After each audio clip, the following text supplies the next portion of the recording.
अस्सलाम वालेकुम। आज मैं आपके लिए बहुत ही मज़ेदार वाटरमेलन की पुडिंग की रेसिपी लेकर आई हूँ।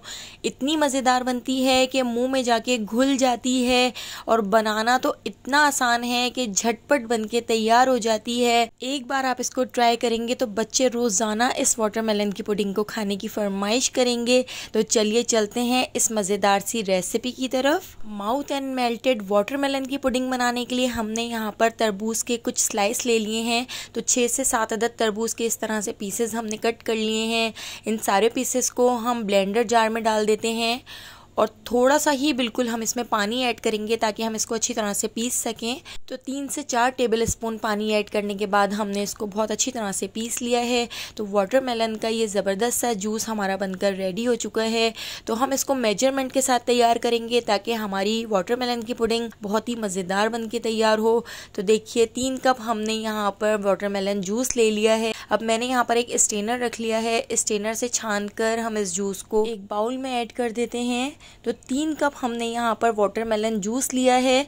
तो इसको बिल्कुल अच्छी तरह से हम छान लेंगे। स्पैचुला से इस तरह से हम इसको अच्छी तरह से छान लेते हैं और जितना भी इसका बचा हुआ गूदा होगा उसको हम डिस्कार्ड कर देंगे। तो यहाँ पर हमारा 3 कप वाटरमेलन का जूस रेडी है। अब हम इसमें ऐड कर देते हैं हाफ कप कॉर्नफ्लोर। तो इसी कप से मेजरमेंट करके हाफ कप हमने यहाँ पर कॉर्नफ्लोर ले लिया है, या कॉर्नफ्लोर हमने 3 टेबल स्पून इसमें ऐड कर दिया है।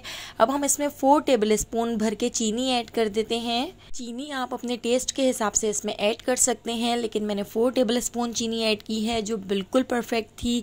तो इस मिक्सचर को हम अच्छी तरह से मिक्स कर लेते हैं। कॉर्नफ्लोर को इसके अंदर अच्छी तरह से मिक्स कर लेंगे ताकि कॉर्नफ्लोर के जितने भी लम्स हैं या जितनी भी गुठलियाँ हैं वो ख़त्म हो जाएं। तो बस इस तरह से हमने इसको मिक्स करके रेडी कर लिया है। 1 पिंच हम इसमें नमक ऐड कर देते हैं जिससे इसका टेस्ट जो है वो बहुत ही ज़बरदस्त सा हो जाएगा। तो बस अब हमने इसको पैन में ऐड कर देना है जिसमें हमने इसको कुक करना है। तो यहाँ पर मैंने एक कढ़ाई रख ली थी। कढ़ाई के अंदर मैंने इस मिक्सचर को ऐड कर दिया है। फुल फ्लेम पर हम इस मिक्सचर को पका लेंगे जब तक इसमें उबाल नहीं आता। तो फुल फ्लेम पर हम इसको पकाएंगे ताकि हमारा टाइम ज़ाया ना हो। चमचा चलाते हुए हम इसको इतना पका लेंगे कि ये अच्छी तरह से थिक हो जाए। तो जैसे ही इसमें उबाल आएगा हम इसका लो फ्लेम कर देंगे। तो बिल्कुल देखिए इस तरह से ये थिक होता जा रहा है। तो बिल्कुल अभी हमने इसका मीडियम फ्लेम किया हुआ है। बस आहिस्ता आहिस्ता हम इसका लो फ्लेम कर देंगे। जैसे ही इसको बॉयल आ जाएगा कंटिन्यू चमचा चलाते हुए आपने इसको पका लेना है। 7 से 8 मिनट में ये ज़बरदस्त सा मिक्सचर बनकर रेडी हो जाता है। तो आप देख सकते हैं ये कितना थिक हो चुका है। तो बस इस तरह ही हमने इसको मीडियम टू लो फ्लेम पर पकाते हुए अच्छा सा गाढ़ा कर लेना है। तो आप देख सकते हैं कितना गाढ़ा होता जा रहा है।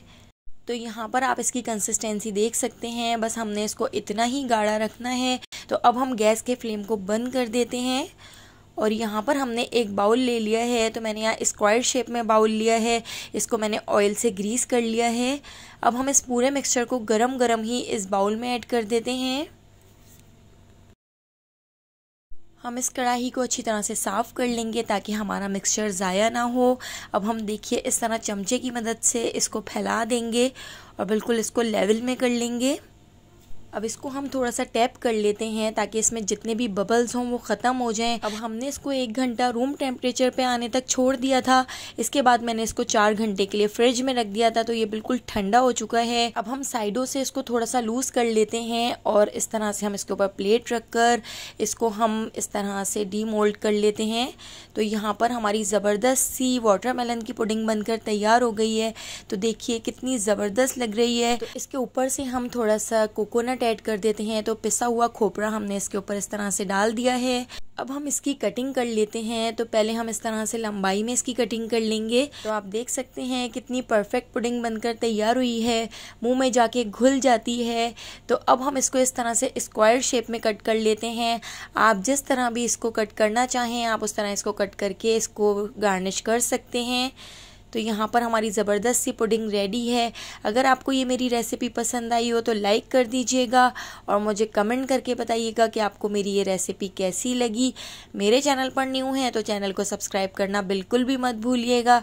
बेल आइकॉन आपने ज़रूर प्रेस करनी है क्योंकि डेली इवनिंग में मैं जो वीडियो अपलोड करती हूँ उसका नोटिफिकेशन आपको फ़ौरन मिल सकेगा। आने वाली वीडियो तक मुझे दीजिए इजाज़त। अल्लाह हाफिज़।